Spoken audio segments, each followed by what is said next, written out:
Hello അസ്സലാമു അലൈക്കും. അപ്പം നമ്മുടെ ഓർഗാനിക് ഹെന്ന അക്കൗണ്ടിൻ്റെ സെക്കൻഡ് പാർട്ടാണ് കേട്ടോ അത്. അപ്പോൾ ഫസ്റ്റ് പാർട്ട് കാണാത്തവരുണ്ടെങ്കിൽ അതൊന്ന് കണ്ടു നോക്ക് കേട്ടോ.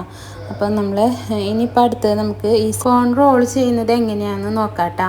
അപ്പോൾ ഞാനിവിടെ സെല്ലോഫെയിൻ ഷീറ്റിൻ്റെ കറക്റ്റ് മെഷർമെൻറ്റ് കട്ട് ചെയ്തതിന് ശേഷമുള്ള കറക്റ്റ് മെഷർമെൻറ്റ് ഞാൻ പറയുന്നില്ല. കാരണം എന്താണെന്ന് വെച്ചിട്ടുണ്ടെങ്കിൽ ഓരോരുത്തരുടെ കയ്യിലുള്ള ഷീറ്റിൻ്റെ വലിപ്പം വ്യത്യാസം ഉണ്ടാകും. ചിലരുടെ കയ്യിൽ റോളായിരിക്കാം, ചിലരുടെ കയ്യിൽ ഷീറ്റായിരിക്കും. അപ്പോൾ അത് വ്യത്യാസം ഉണ്ടാകും. അതുകൊണ്ട് ഞാനിത് കട്ട് ചെയ്തിട്ടുള്ള കറക്റ്റ് ഒരു മെഷർമെൻറ്റ് ഞാൻ പറയില്ല. അതായത് ഈ വീഡിയോയിൽ ഞാൻ ഏകദേശം ഒരു അളവ് കാണിക്കുന്നുണ്ട്. ഇത് കണ്ടു കഴിഞ്ഞിട്ടുണ്ടെങ്കിൽ ഏകദേശം നിങ്ങൾക്ക് മനസ്സിലാവുമല്ലോ. ഈ സെല്ലോഫെയിൻ ഷീറ്റ് സ്റ്റേഷനറി ഷോപ്പുകളിൽ നിന്ന് കിട്ടും. അതുപോലെ ഞാൻ ഒരു കോൺടാക്ട് നമ്പർ കൊടുത്തിട്ടുണ്ട്. അവരെ പോലുള്ള ഡീലേഴ്സിൻ്റെ കയ്യിൽ നിന്ന് നമുക്ക് ഈ ഷീറ്റ് മേടിക്കാൻ കിട്ടും കേട്ടോ. അപ്പം നമുക്ക് ഈ കിട്ടുന്ന ഷീറ്റ് പലരുടെ കയ്യിലും പല അളവായിരിക്കാം. ഞാൻ ഈ കട്ട് ചെയ്തിട്ടുള്ള ഷീറ്റിൻ്റെ മെഷർമെൻറ്റ് പറയാത്ത എന്തുകൊണ്ടാണെന്ന് വെച്ചിട്ടുണ്ടെങ്കിൽ നിങ്ങൾക്ക് തന്നെ ഒരു കൺഫ്യൂഷനാവും. നിങ്ങളുടെ കയ്യിൽ കിട്ടുന്ന ഷീറ്റ് വെച്ചിട്ട് നിങ്ങളത് മടക്കി കട്ട് ചെയ്യുന്ന സമയത്ത് ഈ ഒരു മെഷർമെൻറ്റിലല്ല നിങ്ങൾക്കത് വന്നിരുന്നുണ്ടെങ്കിൽ നിങ്ങൾക്കൊരു കൺഫ്യൂഷനാവും. അതുകൊണ്ടാണ് ഞാൻ ഒരു കറക്റ്റ് മെഷർമെൻറ്റ് പറയാത്തത്. ഏകദേശം ഒരളവ് ഞാൻ പറഞ്ഞുതരാം. 7 ഇഞ്ച് നീളം, 5 ഇഞ്ച് വീതി. ഈ ഒരു അളവിൽ നിങ്ങളൊരു എന്തെങ്കിലും ഒരു പേപ്പറോ എന്തെങ്കിലും ഒന്ന് കട്ട് ചെയ്ത് നോക്കാം. അപ്പം നിങ്ങൾക്ക് ഏകദേശം മനസ്സിലാവും ഇതാണ് ഒരു ഹെന്ന കോണ് റോൾ ചെയ്യാനുള്ള ഷീറ്റിൻ്റെ വലിപ്പം എന്നുള്ളത് നിങ്ങൾക്ക് മനസ്സിലാവും. അപ്പോൾ നിങ്ങളിത് സെല്ലോഫെയിൻ ഷീറ്റ് കട്ട് ചെയ്യാനായിട്ട് മടക്കുന്ന രീതി ഞാനൊരു പേപ്പർ വെച്ചിട്ട് മടക്കുന്നത് ഇതിൽ കാണിക്കുന്നുണ്ട് കേട്ടോ. മടക്കുന്ന സമയത്ത് നമ്മൾ നേരത്തെ കട്ട് ചെയ്ത് മാറ്റി വെച്ച ആ ഷീറ്റിൻ്റെ ഏകദേശം ഒരു വലിപ്പം കാണുമ്പോൾ നിങ്ങൾക്ക് അത് കട്ട് ചെയ്ത് തുടങ്ങാം കേട്ടോ. അതിന് വേണ്ടിയിട്ടാണ് ഞാൻ ഏകദേശം ഒരു അളവായിട്ട് 7 to 5 പറഞ്ഞു തന്നിട്ടുള്ളത്.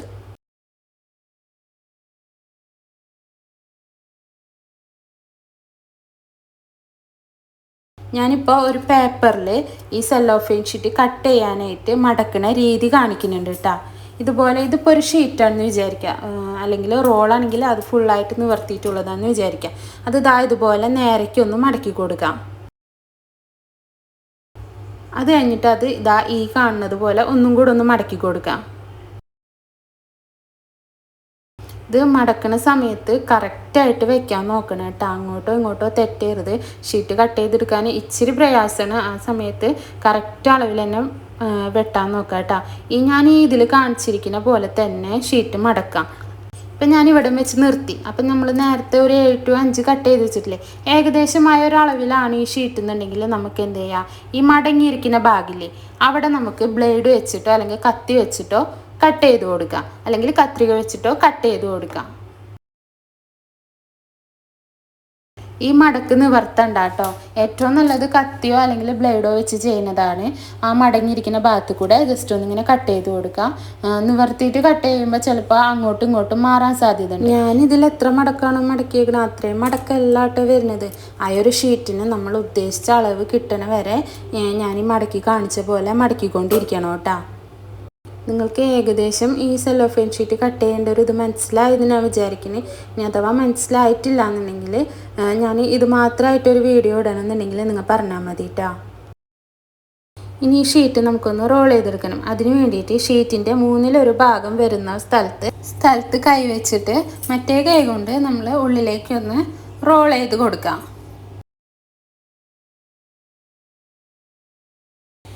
ഇതുപോലെ ജസ്റ്റ് ഒന്ന് റോൾ ചെയ്ത് വെച്ചിട്ട് കണ്ടില്ലേ, ഇവിടുത്തെ ഇതുപോലെ ത്രികോണമായിട്ട് തന്നെ ഉണ്ടായിട്ടുണ്ടാവണം കേട്ടോ. അതാണ് കറക്റ്റ് അതിൻ്റെ ഒരു ഇതെന്ന് പറയുന്നത്. പിന്നെ ഇവിടെ ചിലർ സൂചി വയ്ക്കും എന്നിട്ട് റോൾ ചെയ്യുന്നവരുണ്ട്. അതിൻ്റെ ആവശ്യമുണ്ടെന്ന് തോന്നണില്ല. നമുക്ക് അതിൽ നിന്ന് ഒന്ന് ചെറുതായിട്ടൊന്ന് എയർ പോകണം, അത്രേ ഉള്ളൂ. അല്ലാണ്ട് അവിടെ ഒരു ഹോള് വേണമെന്നില്ല. നമ്മൾ ട്യൂബ് ഇടുന്ന നേരത്ത് വെട്ടണതാണ് ഏറ്റവും ബെറ്റർ. ഇനിയിപ്പോൾ എന്താ ചെയ്യേണ്ടതെന്ന് വെച്ചിട്ടുണ്ടെങ്കിൽ ഒരു കൈയുടെ തള്ളവിരലൊന്ന് ഉള്ളിലേക്ക് വെച്ചിട്ട് ഒന്ന് പ്രസ് ചെയ്ത് പിടിച്ചിട്ട് റൗണ്ട് ചെയ്യുകയും ചെയ്യുക. അതുപോലെ തന്നെ മേലോട്ട് വലിച്ചും കൊടുക്കുക. അപ്പോൾ അവിടുത്തെ തുമ്പത്തെ ഒരു ഹോള് കറക്റ്റായിട്ട് വരികയും ചെയ്യും. നമുക്ക് കോണിൻ്റെ നീളവും കൂടി കിട്ടും കേട്ടോ. ഇനിയിപ്പോൾ ആ ഒരു ഹോള് നമ്മൾ ഉള്ളിൽ നിന്ന് നോക്കുന്ന സമയത്ത് നമ്മുടെ വിരലടിയിൽ വെച്ച് കൊടുക്കുക. അപ്പോൾ ഭയങ്കരമായിട്ട് നമുക്ക് കാണാൻ പാടില്ല കേട്ടോ. ആ ഒരു പരുവം ജസ്റ്റ് ഒന്ന് എയർ പോണ ഒരു ഇത് അത്ര ഉണ്ടാവാൻ പാടുള്ളൂ. മുകളിലത്തെ റൗണ്ട് നമുക്ക് ഏകദേശം മനസ്സിലാവുമല്ലോ.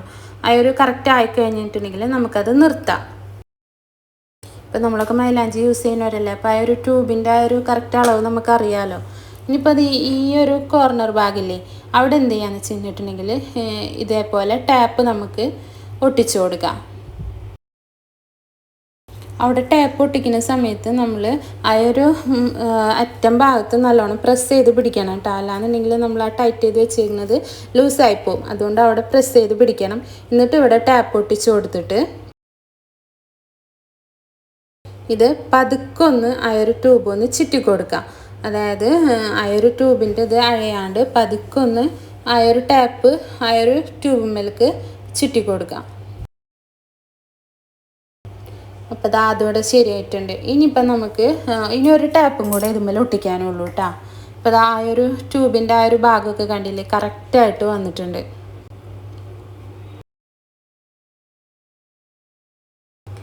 ഇനി ഇതാ ഇവിടെ ഇങ്ങനെ ഓപ്പൺ ആയിട്ടിരിക്കുന്ന ആ ഒരു ഷീറ്റിൻ്റെ ആ ഒരു ഭാഗമില്ലേ, അവിടെയും കൂടെ നമുക്കൊരു ടാപ്പ് ഒട്ടിച്ചു കൊടുക്കണം. ഒരു 1-2 കോണൊക്കെ ഇതുപോലെ ചെയ്ത് കഴിയുമ്പോൾ തന്നെ പിന്നെ നമ്മൾക്കത് സെറ്റായി വരും കേട്ടോ. ഇതാ കണ്ടില്ലേ, ഇതുപോലെ നല്ല വൃത്തിക്ക് ഒട്ടിച്ചു കൊടുക്കുക. ടാപ്പ് ഒട്ടിച്ചു കൊടുക്കുന്ന സമയത്ത് കറക്റ്റ് നല്ല വൃത്തിക്ക് ഒട്ടിച്ചു കൊടുക്കാൻ നിൽക്കുക. എന്നാലേ നമുക്ക് ആ ഒരു ട്യൂബ് നല്ല പെർഫെക്റ്റ് ആയിട്ട് നീറ്റായിട്ട് കിട്ടുള്ളൂ കേട്ടോ. ഇനിയിപ്പോൾ നമ്മൾ ഡയറി ലീസിനായിട്ട് ഹെന്ന പേസ്റ്റ് വെച്ചിട്ടുണ്ടായിരുന്നില്ലേ, അതിപ്പോൾ നാട്ടിലൊരു ചൂട് വെച്ചിട്ട് 6 to 8 മണിക്കൂർ വെച്ചാൽ മതി. ഇപ്പോഴത്തെ ഒരു ചൂട് വെച്ചിട്ട് ഇവിടെ തണവായതുകൊണ്ടാണ് ഞാൻ കഴിഞ്ഞ വീഡിയോയിൽ 24 മണിക്കൂർ ഇവിടെ വെക്കുന്നുണ്ടെന്ന് പറഞ്ഞത്. നോർമൽ ക്ലൈമറ്റ് ആണെന്നുണ്ടെങ്കിൽ 8 to 12, ചൂട് നല്ല ചൂടാണെന്നുണ്ടെങ്കിൽ 6 to 8 വെച്ചാൽ മതി കേട്ടോ. ഇതാ കണ്ടില്ലേ, ഡാർക്ക് ഗ്രീൻ കളറിലുണ്ടായിരുന്ന പേസ്റ്റ് ഇപ്പോൾ ഓറഞ്ച് ബ്രൗൺ കളറായി. അതിനർത്ഥം ഡയറി ലീസ് നടന്നു എന്നാണ് കേട്ടോ. ഇതൊന്ന് ഈ ഒരു സ്പാച്ചിൽ വെച്ചിങ്ങായിട്ട് ഇങ്ങനെ ഒന്ന് മിക്സ് ചെയ്തെടുക്കുക. ഇപ്പോൾ നമ്മൾ ഈ ഹെന്ന പേസ്റ്റ് ചെയ്യുന്ന സമയത്ത് വെള്ളം കുറച്ച്, ഇതിലിപ്പോൾ വെള്ളം കുറവാണ്, കുറഞ്ഞാലും കുഴപ്പമില്ല. പക്ഷേ വെള്ളം കൂടിക്കഴിഞ്ഞ് കഴിഞ്ഞാൽ നമ്മൾ ബീറ്റ് ചെയ്യുന്ന സമയത്ത് ഇനിയിപ്പോൾ വെള്ളം കൂടുതലാണെന്നുണ്ടെങ്കിൽ നമുക്കൊന്നും ചെയ്യാൻ പറ്റില്ല. നമുക്ക് പിന്നെ പൊടി അരിച്ചിങ്ങായിട്ട് ഇട്ട് കൊടുക്കാൻ പറ്റും. പക്ഷെ അതിനേക്കാളും നല്ലത് വെള്ളം കുറവിൽ നമ്മൾ മിക്സ് ചെയ്ത് ഡയറി ലീസിന് വെച്ചാലും ബീറ്റ് ചെയ്യുന്ന സമയത്ത് നമുക്ക് ആവശ്യത്തിന് ഇത്തിരി വെള്ളം വെച്ചിട്ട് കറക്റ്റായ ഒരു കൺസിസ്റ്റൻസിയിലുള്ള പേസ്റ്റ് ആക്കിയെടുക്കുക. അപ്പോൾ അതുകൊണ്ട് നമ്മളിത് മിക്സ് ചെയ്ത് വെക്കുന്ന സമയത്ത് വെള്ളത്തിരി കുറഞ്ഞാലും കുഴപ്പമില്ല കേട്ടോ. ഇനിയിപ്പം ഞാനിതാ ഇത് ബീറ്റർ വെച്ചിങ്ങായിട്ട് ഒന്ന് ബ്ലെൻഡ് ചെയ്തെടുക്കുന്നുണ്ട്.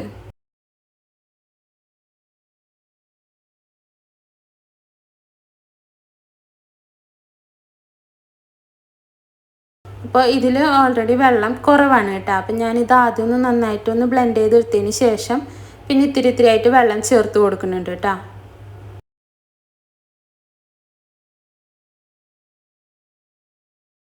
അതുപോലെ വെള്ളം ചേർക്കുമ്പോൾ ശ്രദ്ധിക്കുക, കുറച്ചായിട്ട് ഒഴിച്ചു കൊടുക്കുക. വെള്ളം കൂടിക്കഴിഞ്ഞ് കഴിഞ്ഞാൽ ഞാൻ നേരത്തെ പറഞ്ഞ മാതിരി പൊടി അരിച്ചിങ്ങാണ്ട് ഇട്ട് കൊടുക്കേണ്ടി വരും. അതിനേക്കാളും നല്ലത് വെള്ളം ഒഴിക്കുന്ന സമയത്തൊന്ന് ശ്രദ്ധിച്ച് കൊടുക്കണതാണ്. അപ്പോൾ വെള്ളം ഇത്തിരി ആയിട്ട് ഒഴിക്കുന്നതാണ് എപ്പോഴും നല്ലത്.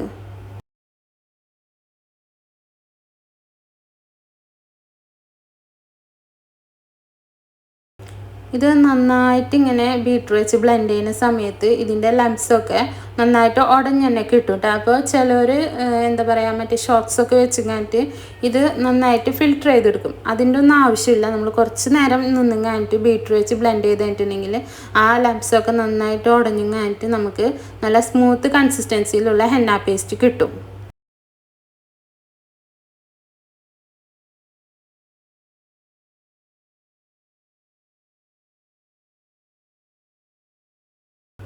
സ്പീഡ് കൂട്ടി ഇട്ട് കൊടുത്തുകൊണ്ട് ചെയ്യുക. പിന്നെ ഈ ഹെന്ന പേസ്റ്റ് ചെയ്യുന്ന സമയത്ത് എപ്പോഴും നല്ല കുഴിയുള്ള പാത്രത്തിൽ, അല്ലെങ്കിൽ ഈ നമ്മൾ ബീറ്റർ വെച്ച് ബ്ലെൻഡ് ചെയ്യുന്ന സമയത്ത് ഇത് പുറത്തേക്ക് പോകും. അതുകൊണ്ട് എപ്പോഴും നല്ല കുഴിയുള്ള പാത്രത്തിൽ ഇത് ചെയ്തെടുക്കാനായിട്ട് ശ്രദ്ധിക്കുക കേട്ടോ. ഡയറി ലീസിന് വെക്കുമ്പോൾ തന്നെ നമ്മൾ ഇതുപോലെ കുഴിയുള്ള പാത്രത്തിൽ വെക്കാം. പിന്നെ ഞാൻ നിങ്ങൾക്കൊരു ടിപ്പ് പറഞ്ഞുതരാം കേട്ടോ. നമ്മളിത് ബീറ്റ് ചെയ്ത് കഴിഞ്ഞിട്ട് നമ്മൾ ബീറ്റർ എടുക്കുമ്പോൾ ആ ബ്ലേഡ് മേലൊക്കെ കുറേ പേസ്റ്റ് ഉണ്ടാവാറുണ്ട്. അത് പിന്നെ നമ്മൾ സ്പാച്ചിൽ വെച്ചിട്ടൊക്കെ എടുക്കാറുണ്ട് പതിവ്. അതിനേക്കാളും നല്ലതാണ് കേട്ടോ ഈ ബ്ലെൻഡ് ചെയ്തുകൊണ്ടിരിക്കലെ തന്നെ സ്പീഡ് കുറച്ചിട്ട് ഇത് ഓഫ് ചെയ്യാണ്ട് മേൽപോട്ടൊന്ന് പൊക്കി കഴിഞ്ഞിട്ടുണ്ടെങ്കിൽ ആ പേസ്റ്റ് മൊത്തം ഇതിലേക്ക് വീഴും കേട്ടോ. ബ്ലേഡ് നല്ല ക്ലിയർ ആയിട്ട് തന്നെ കിട്ടും. ഇനിയിപ്പോൾ അതാ ഞാനിവിടെ പേസ്റ്റ് റെഡിയാക്കി എടുത്തിട്ടുണ്ട്. നല്ല സ്മൂത്ത് കൺസിസ്റ്റൻസി ആയിട്ട് കിട്ടിയിട്ടുണ്ട്. ഇനി ഞാൻ ഇതിൻ്റെ കൺസിസ്റ്റൻസി ചെക്ക് ചെയ്യാനൊരു കാര്യം കൂടെ പറഞ്ഞുതരാം. അതായത് സ്പാച്ചിൽ വെച്ചിങ്ങായിട്ട് പേസ്റ്റിൻ്റെ ഉള്ളിലേക്ക് അമർത്തിയിട്ട് നന്നായിട്ടൊന്ന് മുകളിലേക്ക് വലിക്കുമ്പോൾ ഏകദേശം ഒരു 4 ഇഞ്ച് ലെങ്ത്തിലെങ്കിലും പേസ്റ്റ് കൂടെ വരണം. ഇതാണ് ഇതിൻ്റെ പെർഫെക്റ്റ് കൺസിസ്റ്റൻസി എന്ന് പറയുന്നത്. ഇനി നമ്മൾക്ക് ഒരു ബോട്ടിലെടുത്തിട്ട് അതിനകത്തേക്ക് പൈപ്പിംഗ് ബാഗ് ഇറക്കി വെച്ച് കൊടുത്തിട്ട് ഈ ഹെന്ന പേസ്റ്റ് അതിനകത്തേക്ക് ഒഴിച്ചു കൊടുക്കാം. അങ്ങനെ അത് ഫുള്ള് ഞാൻ അതിനകത്തേക്ക് ഒഴിച്ചു കൊടുത്തിട്ടുണ്ട് കേട്ടോ. ഇനി ഇതിൻ്റെ മുകൾ ഭാഗം നന്നായിട്ടൊന്ന് ടൈറ്റ് ചെയ്തിങ്ങായിട്ട് കെട്ടിക്കൊടുക്കണം. റബ്ബർ ബാൻഡോ അല്ലെങ്കിൽ എന്തെങ്കിലും ഇത് വെച്ചിട്ടോ അല്ലെങ്കിൽ ഇതുപോലൊരു സംഭവം വെച്ചിട്ടോ നല്ല ടൈറ്റായിട്ട് നമുക്കിതൊന്ന് കെട്ടിക്കൊടുക്കാം. ഇനി ഇത് ഈ പൈപ്പിംഗ് ബാഗിൽ തന്നെ ആയിട്ട് നമുക്ക് ഫ്രീസറിൽ വെക്കാം കേട്ടോ. എന്നിട്ട് നമുക്ക് എപ്പോഴാണോ കോണിൽ നിറച്ച് കൊടുക്കേണ്ടത് അപ്പോൾ ഇതെടുത്ത് പുറത്ത് വെച്ചാൽ മതി. ഏകദേശം ഒരു 6 മാസം വരെ ഇത് നമുക്ക് ഫ്രീസറിൽ സ്റ്റോർ ചെയ്യാൻ പറ്റും കേട്ടോ. എൻ്റെ കൈമേൽ വന്ന കളർ കണ്ടില്ലേ, ഞാനിതിപ്പോൾ മിക്സ് ചെയ്യുന്ന സമയത്ത് കൈമേലായിട്ട് കഴുകിയെടുത്തപ്പോൾ വന്ന കളറാണ് കേട്ടോ. നല്ല ഡാർക്ക് സ്റ്റെയിനിൽ തന്നെ നമുക്ക് ഈ ഹെന്ന കിട്ടും.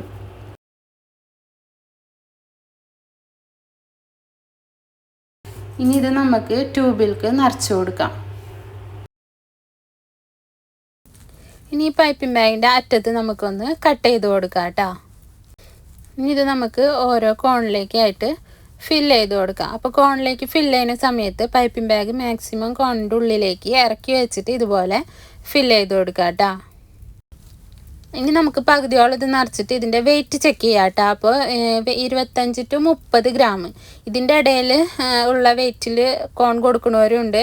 അതല്ല 30 to 35 ഗ്രാമിൽ കൊടുക്കണവരും ഉണ്ട് കേട്ടോ. അപ്പോൾ ഞാനിവിടെ 30 to 35 ഗ്രാമിലുള്ള കോണാണ് ഉണ്ടാക്കിയെടുക്കുന്നത്. ഇങ്ങനെ കുറച്ച് നിറച്ചിട്ട് വെയിറ്റ് നോക്കിയിട്ട് ഫില്ല് ചെയ്ത് കൊടുക്കുന്നതാണ് കേട്ടോ നല്ലത്.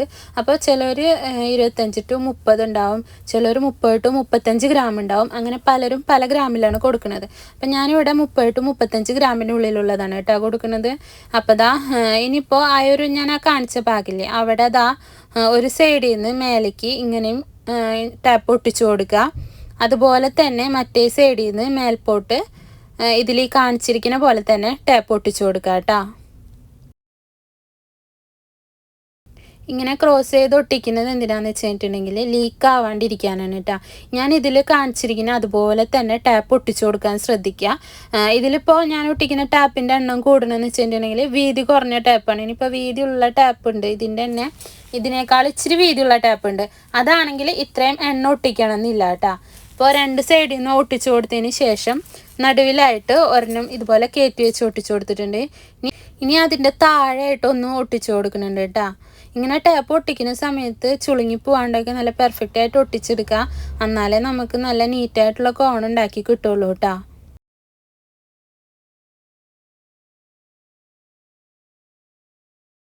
ഇനിയിപ്പോൾ നമ്മൾ ഏറ്റവും മുകളിലായിട്ട് ഒന്നും കൂടെ ഒന്ന് കയറ്റി ഇതുപോലെ ഒട്ടിച്ചു കൊടുക്കുന്നുണ്ട്. ഇനി ആ ഒട്ടിച്ചു കൊടുത്ത ടാപ്പ് മറ്റേ സൈഡിലേക്ക് ഇതുപോലെ പ്രസ് ചെയ്ത് ഇങ്ങാനിട്ട് ഒട്ടിച്ചു കൊടുക്കാം. ഇനി ആ ഒട്ടിച്ചു കൊടുത്ത ഭാഗത്ത് ഇതുപോലെ ഒന്ന് പ്രസ് ചെയ്ത് പിടിക്കുക. എന്നിട്ട് താഴത്തോട്ട് നന്നായിട്ടൊന്ന് അമർത്തി കൊടുക്കുക. അപ്പോൾ ആ ഹെന്ന താഴത്തോട്ടേക്ക് പോകണമാണ്. അപ്പം നമ്മളിതിന് സൂചി വെച്ച് ഹോളിഡേ ഒന്നും ചെയ്തിട്ടില്ലല്ലോ.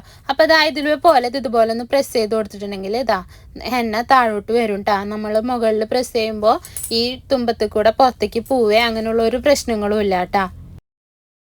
അതുകൊണ്ടാണ് ഞാൻ നേരത്തെ പറഞ്ഞത് ഹെന്ന കോണ് റോൾ ചെയ്യുമ്പോൾ ഈ പറഞ്ഞോട്ട് സൂചി വെച്ച് ചെയ്യുക അല്ലെങ്കിൽ ഹോൾ ഉണ്ടാക്കി എടുക്കുക വേണ്ട എന്ന് പറഞ്ഞത് ഇതുകൊണ്ടാണ്. അല്ലാന്നുണ്ടെങ്കിൽ നമ്മളിത് പ്രസ് ചെയ്യുന്ന സമയത്ത് ആയ അറ്റത്ത് കൂടെ ചിലപ്പോൾ ഹെന്ന ഇങ്ങനെ പോകും. അപ്പം നമ്മൾ അറ്റത്ത് ടാപ്പ് ഒട്ടിച്ചു കൊടുക്കേണ്ടി വരും. അത് ഒഴിവാക്കാനാണ് കേട്ടോ അങ്ങനെ പറഞ്ഞത്.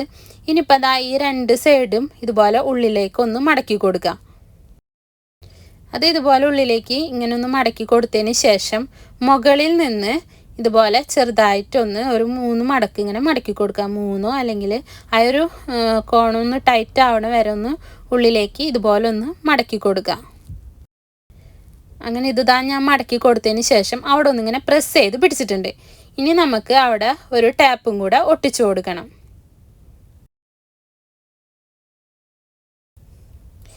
ഈ രീതിയിലാണ് കേട്ടോ. പ്രസ് ചെയ്ത് പിടിച്ചിങ്ങാനിട്ട് ഈ രീതിയിലൊന്ന് ടൈറ്റായിട്ട് ഈ ടാപ്പ് ഒന്ന് ഒട്ടിച്ചു കൊടുക്കുക.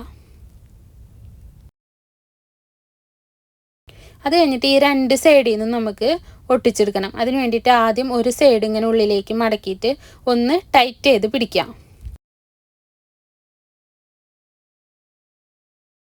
അതിനുശേഷം ഒരു കഷ്ണം ടാപ്പ് എടുത്തിട്ട് ഇതുപോലെ നല്ല ടൈറ്റ് ചെയ്ത് കഴിഞ്ഞിട്ട് ഒട്ടിച്ചു കൊടുക്കാം.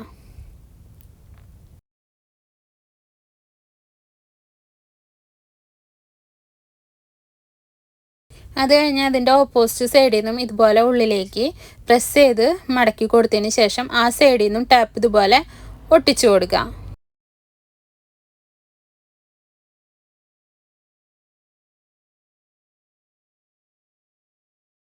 ഇനിയിപ്പോൾ നമ്മൾ 2 സൈഡിൽ നിന്നും ടാപ്പ് ഒട്ടിച്ചു കൊടുത്തില്ലേ, ഇനി ഇതിൻ്റെ നടുവിൽ കൂടെ ഇതുപോലെ ഒന്ന് ടാപ്പ് ചുറ്റി കൊടുക്കാം. ഇനി ഇതിൻ്റെ 4 ഭാഗമില്ലേ, ആ 4 ഭാഗവും ഇതുപോലെ ഉള്ളിലേക്ക് നല്ല ടൈറ്റായിട്ട് ഒട്ടിക്കണം. അതിന് വേണ്ടിയിട്ട് ഒരു സൈഡിൽ നിന്ന് ഇതുപോലെ പ്രസ് ചെയ്ത് പിടിച്ചിങ്ങാണ്ട് മറ്റേ സൈഡിലേക്ക് ഒട്ടിച്ചു കൊടുക്കുക. അതുപോലെ 2 സൈഡും അങ്ങനെ തന്നെ ചെയ്തെടുക്കുക കേട്ടോ.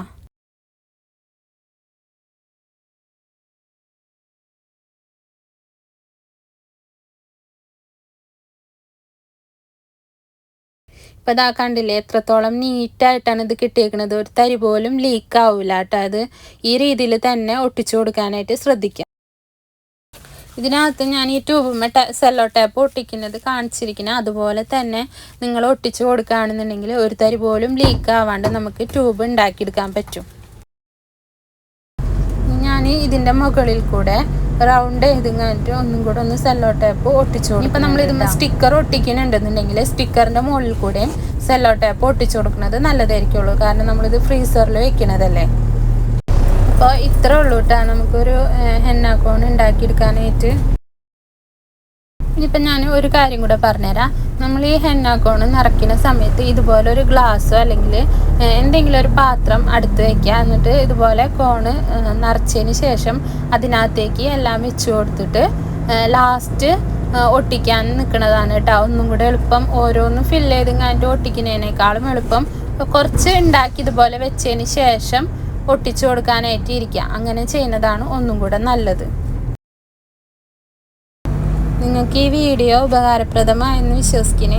ഇതിലെന്തെങ്കിലും ഡൗട്ട് ഉണ്ടെന്നുണ്ടെങ്കിൽ നിങ്ങൾക്ക് കമൻ്റ് ഇടാം കേട്ടോ. അപ്പോൾ ഇതുപോലെ വീട്ടിലിരുന്നുകൊണ്ട് തന്നെ നമുക്ക് ഓർഗാനിക്കായിട്ടുള്ള ഹെന്ന കോൺ ഉണ്ടാക്കിയെടുക്കാം. ഇപ്പോൾ ഇതിൻ്റെ ഒക്കെ ഒരു സമയം വരാണ്, സീസണാണ്. അപ്പോൾ ഇതൊരു ബിസിനസ്സായിട്ട് ചെയ്യാൻ താല്പര്യമുള്ളവർക്ക് ഇതാണ് പറ്റിയ സമയം. ഇപ്പം തന്നെ സ്റ്റാർട്ട് ചെയ്യാം. നമ്മൾ വിചാരിക്കുന്ന അത്ര പണിയൊന്നുമില്ല. പിന്നെ കോണ് റോൾ ചെയ്യുന്ന സമയത്ത് നമുക്ക് 1-2 എണ്ണം ചെയ്തെടുക്കുമ്പോൾ തന്നെ നമുക്ക് പിന്നെ അത് ഈസി ആയിട്ട് തോന്നും കേട്ടോ. അപ്പോൾ ഈ വീഡിയോ നിങ്ങൾക്ക് ഇഷ്ടപ്പെട്ടിട്ടുണ്ടെങ്കിൽ ഒന്ന് ലൈക്ക് ചെയ്യുക, എന്നിട്ട് ഷെയർ ചെയ്യുക, കമൻറ്റ് ചെയ്യുക, സബ്സ്ക്രൈബ് ചെയ്യുക, അടുത്തുള്ള ബെല്ലൈക്കൺ ഒന്ന് അമർത്തി കൊടുക്കുക. അപ്പോൾ പുതിയ വീഡിയോ ഇടുമ്പോൾ നിങ്ങൾക്ക് നോട്ടിഫിക്കേഷൻ വരും.